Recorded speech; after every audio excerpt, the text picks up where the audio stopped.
앞서가지는 못해도 발맞춰 갈 수만 있다면 좋으련만 뒤처져서 따라가기도 힘든 나의 모습이 너무 속상하고 슬프고 우울해집니다. 그러나 주님께서는 우리 모두를 만드셨고 우리 모두를 귀하고 소중히 여기시며 아주 많이 사랑하신다고 말씀하셨습니다. 그래서 우리를 위해 십자가에 달려 못 박히시고 피 흘려 주셨습니다. 주님께서는 주님의 뜻을 이루려고 우리를 만드셨고 주님의 뜻을 이루는데 우리에게 한 몫을 담당하라고 우리 모두에게 주신 달란트가 있습니다. 무슨 달란트를 주셨든 우리는 그저 그에게 나에게 맡겨진 달란트를 잘 사용하여 잘하였다 착한 종아라는 주님의 칭찬을 듣기 원합니다. 내가 할 수 있는 일을 할 수 있는 만큼만 열심히 하여 주님을 기쁘시게 해드리는 우리 되게 하여 주옵소서. 너무 부족하고 약하고 어리석은 저희들이지만 주님께서 맡기신 주님의 일을 즐거운 마음으로 열심히 다할 수 있는 마음을 주시옵소서. 내 자신이 너무 못난 것 같아 슬퍼질 때에도 나는 주께서 귀하고 소중히 여기시는 존재임을 깨닫고 나는 주님께서 나를 아주 많이 사랑하신다는 것을 생각하며 즐겁고 기쁜 마음으로 살아가게 하여 주옵소서. 주님의 사랑과 은혜를 감사드리며 예수님의 이름으로 기도드립니다.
저쪽에 글자가 있으니 그 판은 하나님이 만드신 것이요 글자는 하나님이 쓰셔서 판에 새기신 것이더라.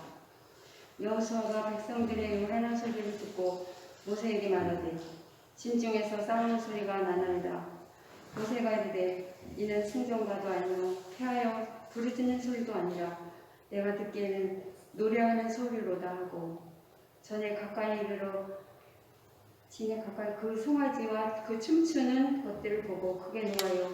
손에서 그 판들을 산 아래로 던져 깨뜨립니다. 우리가 하나님의 약속을 붙들고 기도할 때 우리의 기도가 응답될 수 있습니다. 하나님은 신실한 분이시고 약속을 파기하지 않으시고 그 약속을 반드시 이루시는 분임을 우리가 기억하며 살아가야 할 것입니다. 말씀을 붙들고 기도하고 또 그 기도 가운데 살아가면서 하나님의 진노가 사라지고 우리의 죄와 불행이 사라지고 또 용서와 행복과 기쁨이 충만해지는 삶을 경험할 수 있기를 소망해 봅니다.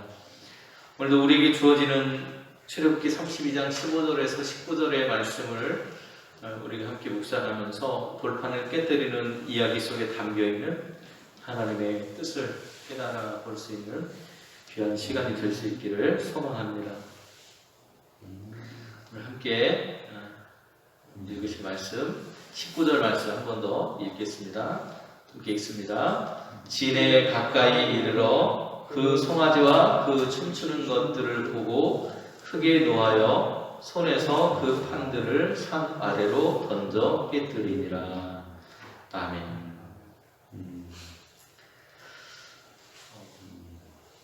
오늘 우상과 하나님의 차이가 무엇일까를 생각해 보면요, 하나님은 약속을 통해서 우리와 맺어진 관계라고 하는 것이고, 또 우상은 하나의 형태를 가지고 있는, 모양을 가지고 있는 것들을 우리가 스스로 만들어서 또는 우리의 마음에 새겨서 그것들을 섬기고 있는 것이라고 말할 수 있을 것입니다. 하나님의 자비로운 양보를 지난 시간에 이끌어낸 후에 모세는 증거판 둘을 손에 들고 산 아래로 내려오기 시작합니다. 그리고 백성들이 금송아지를 숭배하는 현장을 목격을 하게 되는데, 오늘 내용을 보면 화가 난 모세가 증거판 둘을 산 아래로 던져서 깨뜨려 버렸다라고 하는 그런 이야기가 맺고 있습니다. 이 장면에는 큰 의미가 있는 것을 볼 수 있습니다. 그것은 바로 모세를 대표로 하는 이스라엘 백성들이 하나님의 약속을 스스로 깨뜨렸다는 것입니다. 그것은 바로 모세를 대표로 하는 이스라엘들의 현재의 모습, 그들의 상황이 어떤가를 보여주고 있습니다. 그런데 오늘 잘 보시면 오늘 본문의 기자가 그 글자는 하나님이 쓰셨다라고 말하고 있습니다. 하나님이 직접 쓰신 것. 하나님이 그 돌판에 하나하나 새겨서 하나님이 손수 기록하신 것이라고 표현하고 있습니다. 이 말씀은 하나님과 그들이, 이스라엘 백성들이 어떻게 맺어진 관계인가. 우리는 하나님을 어떤 형상을 보고 믿는 것이 아니고 하나님의 약속을 보고 믿는 것이라고 하는 것입니다. 하나님께서 이스라엘 백성들과 함께 애굽을 출애굽하셔서 애굽으로부터 나오셔서 광야를 건너고 또 시내산에서 그들과 맺으셨던 그 약속들은 하나님의 형상을 보고 만들어진 것이 아니고 하나님께서 그들에게 보여주신, 모세를 통해서 주신 이 약속을 믿고 하나님과 맺어진 그런 관계라고 하는 것입니다. 그것이 세상의 우상들과 오늘 우리가 믿는 하나님의 차이라고 할 수 있습니다. 하나님께서 만드신 것이라는 언급은 나중에 돌판을 새로 만들 때 34장에 돌판을 새로 만들게 되는데, 그때 모세에게 돌판 둘을 만들어서 올라오라고 명하시는 그 대목과 짝을 이루는 것을 볼 수 있는데요. 지난 시간에 우상을 만들 때는 그들이 인간의 기술을 통해서 만든다고 말씀을 드렸습니다. 그래서 하나님과 우상의 큰 차이는 그것이 약속으로 맺어진 관계인가 아니면 그 형상을 보고 그 우상과 맺어진 그런 관계인가를 우리가 생각해 보아야 한다는 것입니다. 오늘 아론에게 백성들이 요구한 것도 무엇이었습니까? 우리를 인도하여 신을, 그 형상을 만들어내라는 것입니다. 눈으로 보고 싶다는 것입니다. 우리는 하나님을 바라볼 때 눈으로 보는 하나님이 아니라 말씀으로 우리에게 약속하신 그 하나님을 바라보고 살아가는 것입니다. 그것이 신앙의 모습이고 그것이 하나님과의 우리의 관계이고 하나님 그것을 공증하시기 위해서 두 돌판에 말씀을 새겨서 모세를 통해서 이스라엘 백성과 약속하고 계시는 그 약속을 주고 계시는 장면을 우리는 보고 있는 것이죠. 그런데 산에서 내려오는 모세와 산 아래에서 한 사람이 만납니다. 누가 만나냐면 여호수아예요. 여호수아는 하나님의 그런 장막을 떠나지 않았던 사람이고 늘 모세의 근처에서 맴돌았던 사람입니다. 그래서 모세의 그런 손발이 되어서 모세의 일을 도와줬던 사람이 여호수아인데 오늘 본문에서도 산을 내려오던 모세가 여호수아를 만나게 되고 그 여호수아와 함께 내려오다가 이스라엘 진영에서 들려오는 소리를 함께 들었다는 것으로부터 이야기가 시작이 됩니다. 그런데 두 사람이 똑같은 소리를 들었는데 그 소리에 대해서 이야기하는 것이 다릅니다. 오늘 여호수아는 뭐라고 말하냐면 이것은 전쟁의 소리라고 이야기를 하고 있습니다. 이것은 전쟁의 소리입니다. 15절, 17절에 보시면 여호수아가 백성들이 요란한 소리를 듣고 모세에게 말하되 진중에서 싸우는 소리가 납니다. 이스라엘 백성들이 있는 그곳에서 웅성웅성하는 무슨 소리가 들리긴 하는데 분명하지 않은 그런 소리가 들려왔을 때 여호수아가 그 소리를 듣고서 이것은 싸우는 소리와 같다고 말을 합니다. 이 대목에 대해서 이영재 목사는 이렇게 해석을 합니다. 우상 숭배는 전쟁과 같은 폭력으로 그들을 이끌어 나가게 된다. 그것을 보여주는 것이 여호수아의 그런 말 속에 담겨 있다라고 얘기를 합니다. 다시 말하면 여호수아는 수많은 그런 전쟁을 경험했고 수많은 전쟁의 그런 모습들을 보다 보니까 무엇인가 웅성웅성한 소리만 듣기만 하면 그것이 전쟁하는 소리는 아닐까 하고 생각했다라고 하는 것이죠. 그리고 당시에 주변에 많은 근동의 사람들이 전쟁을 벌이려면 그런 소리를 내고 또 하는 그런 모습들을 많이 보았던 것 같습니다. 그런데 반면에 모세는 이게 무슨 소리라고 여호수아는 이렇게 전쟁하는 소리라고 들었고요. 모세는 다른 이야기를 하죠. 이것은 축제의 소리라고 말을 하고 있습니다. 학자들은 이 부분에 대해서 이것이 단순한 노래가 아니라고 하는 것에는 모두가 동의하고 있습니다. 그러면서 어떤 사람은 이것은 술 취했거나 춤추는 사람들의 노래소리일 것이라고 표현하는 사람들도 있고요. 여러 가지 그런 표현들이 있습니다. 여호수아는 전쟁의 함성으로 들었다면 모세는 그들이 우상 앞에서 춤추고 노래하는 그런 축제를 즐기는 소리로 들었다고 말하고 있습니다. 지난번 5절에서도 아론에게 나온 백성들을 향해서 아론이 이렇게 얘기하죠. 아론이 보고 그 앞에 제단을 쌓고 이에 아론이 공포하여 이르되 내일은 여호와의 절일이라 하니 이렇게 표현을 합니다. 절일. 그리고 6절에 보면 백성들이 앉아서 먹고 마시며 일어나서 뛰놀았다. 이런 표현들을 보면 후자에 말하고 있는 것처럼 그들은 춤추며 뛰놀며 노래하는 축제를 우상 앞에서 벌이고 있다는 것을 알 수 있어요. 이 모습 속에서 오늘 우리는 우리의 모습을 발견하게 됩니다. 과연 우리는 어떤 삶을 살아가고 있는가? 우리는 누구 앞에서 춤추고 노래하고 즐거워하고 살아가고 있는가? 우리 눈앞에 보이지 않는 하나님일까? 그렇지 않으면 우리의 눈앞에 보이는 가나안의 문화처럼 화려하고 풍요로운 우리의 눈에 보여지는 것들을 바라보면서 그것들을 기뻐하면서 살아가고 있는 우리의 모습은 아닐까? 그런 우상 앞에서 즐거워하고 기뻐하며 춤추는, 속옷치며 춤추고 있는 이 장면들이 보이시죠? 이게 이스라엘의 모습이고 오늘 세상 속에 살아가고 있는 우리의 모습은 아닐까 하는 두려움이 생깁니다. 오늘 우리의 삶이 우리 눈앞에 보암직한 것들에 마음이 흔들리지 않기를 소망합니다. 그래서 이렇게 우상 앞에 춤추는 우리의 모습이 아니라 정말 하나님의 약속과 말씀 앞에 온전히 설 수 있는 저희들의 삶이 될 수 있기를 간절히 소망해 봅니다. 오늘 우리의 모습은 정말 다윗처럼 하나님을 기뻐하고 하나님 앞에서 춤을 출 것인가? 그렇지 않으면 이스라엘 백성들처럼 우상 앞에서 그것을 기뻐하고 춤추며 살아갈 것인가를 우리 스스로 결단해야 할 것입니다. 그런데 오늘 본문 마지막 부분에 뭐라고 되어 있습니까? 오늘 19절 말씀에 진에 가까이 이르러서 그 송아지와 그 춤추는 것을 보고 크게 노하여 손에서 그 창들을 산 아래로 던져 깨뜨렸다라고 표현하고 있습니다.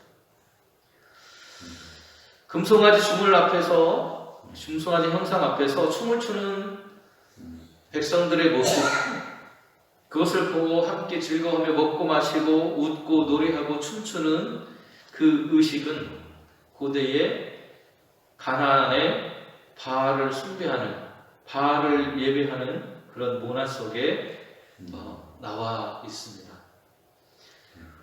나중에 후대 왕국에 분열을 시켰던 여로보암이, 북왕국 이스라엘의 왕이었던 여로보암 왕이 되면서 남왕국 유다를 정치적으로 견제해야 하려고 합니다. 그래서 사람들이 예루살렘 성전으로 내려가는 것을 방지하기 위해서 예루살렘 그 성전에 대항할 만한 신당을 건설하게 되는데, 그것을 통해서 국민들의 그런 여론이 하나가 되고 자기의 그런 정권을 지지하는 통일 세력을 만들려고 세운 단이 있습니다. 그것이 베델과 단이라고 하는 것에 세워졌던 금송아지를 섬기도록 했던 그런 신상을 만들게 되는데요.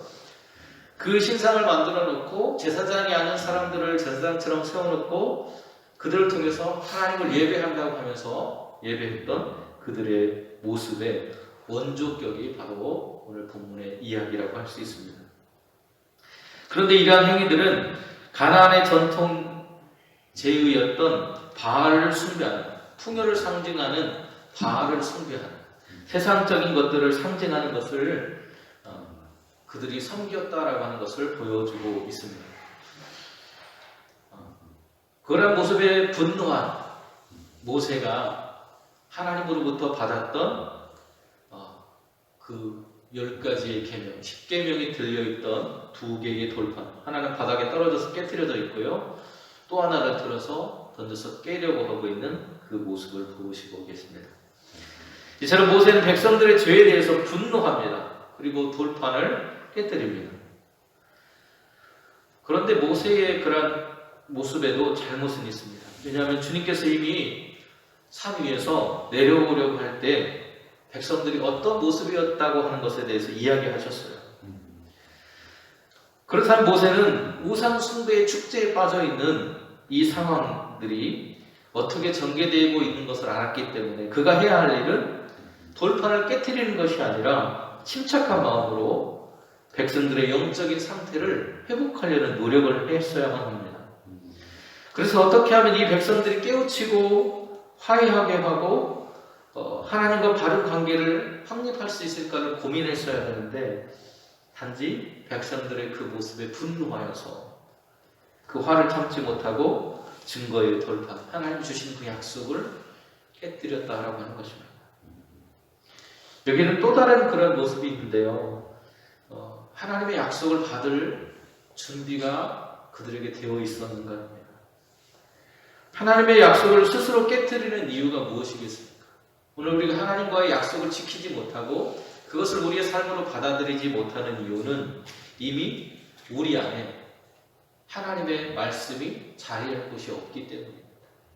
오늘 이스라엘 백성들의 그런 모습 속에도 하나님의 이 약속의 돌판을 받았지만 그들의 삶에는 세상을 더 사랑하고 물질적인 것들을 더 사랑하고 있기 때문에 죄와 더불어서 살아가고 있는 그들의 삶 속에 더 이상 하나님의 말씀이 들어갈 자리가 없었다는 것을 보여주고 있습니다. 오늘 우리의 모습은 그렇지 않은지, 정말 그러한 모습 속에서 우리가 하나님을 정말로 제대로 섬기고 헌신할 수 있을 것인지 우리는 우리의 삶을 돌아보아야 할 것입니다. 오늘 이 앞에 있는 그림처럼 정말 하나님의 세상적인 것들보다 더 우선순위에 놓여있는, 정말 하나님 더 무겁게, 하나님 정말 중요하게 여겨지는 우리의 삶이 될 수 있기를 간절히 소망해 봅니다. 하나님의 사랑은 변함없는 사랑이고 영원한 사랑입니다. 하지만 우리가 하나님이 아닌 세상을 여전히 사랑하고 있다면, 그리고 하나님을 떠날 때 하나님의 약속은 우리에게 전혀 의미 없는 것이 될 것입니다. 그리고 우리 스스로 하나님과의 약속을 깨뜨리는 어리석음에 빠지게 될 것입니다. 모세의 분노는 하나님의 뜻을 떠난 이스라엘의 모습을 책망함과 동시에 세상을 바라보는 우리의 삶 속에 하나님의 약속이 설 곳은 없다라고 하는 것을 보여주고 있습니다. 우리가 하나님을 사랑한다면 하나님의 말씀을 소중히 여기고 그 말씀의 길을 따라서 하나님만을 기뻐하고 즐거워하면서 하나님께 온전한 찬양과 영광을 돌릴 수 있는 저와 여러분 모두가 되실 수 있기를 축원을 드립니다. 기도하시겠습니다. 내려오신 하나님, 모세는 분노할 수밖에 없었습니다. 하나님을 떠난 그들의 모습, 하나님보다 세상의 우상을 더 기뻐하던 그들의 모습을 참을 수 없었습니다. 하지만 주님, 그것이 우리의 모습은 아닌지 그 모습을 바라보며 두렵고 떨린 마음이 듭니다. 하나님의 약속을 받아들이지 못하고 여전히 세상 속에, 세상의 즐거움과 기쁨 속에 살아가고 있는 우리의 모습 속에 하나님이 자리할 것이 없음을 깨닫게 됩니다. 오늘도 주님 앞에 그러한 우리의 모습을 회개하오니 용서해 주시고 말씀으로 우리 안에 함께 하셔서 하나님을 온전히 찬양하고 영광 돌릴 수 있는, 하나님만을 기뻐하는 하나님의 백성이 될 수 있도록 오늘도 우리를 인도하여 주시고 그 모습 가운데 하나님의 영광을 드러내며 헌신하는 삶으로 나아갈 수 있도록 우리의 걸음을 이끌어 주시옵소서. 예수님의 이름으로 기도드립니다. 아멘.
깊이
이행을 쓰임 때마다 주님의 놀라운 영광을 나타나게 하옵소서. 영성교회를 사랑하시며 영성교회의 놀라운 계획을 가지고 계시는 예수님 이름으로 기도드립니다. 아멘. 하늘에 계신 우리 아버지여, 이름이 거룩히 여김을 받으시오며 나라가 임하옵시며 뜻이 하늘에서 이룬 것 같이 땅에서도 이루어지이다. 오늘날 우리에게 일용할 양식을 주시옵고 우리가 우리에게 죄 지은 자를 사하여 준 것 같이 우리 죄를 사하여 주시옵고 우리를 시험에 들게 하지 마시옵고 다만 악에서 구하시옵소서. 의 나라와 권세와 영광이 아버지께 영원히 있사옵나이다. 아멘.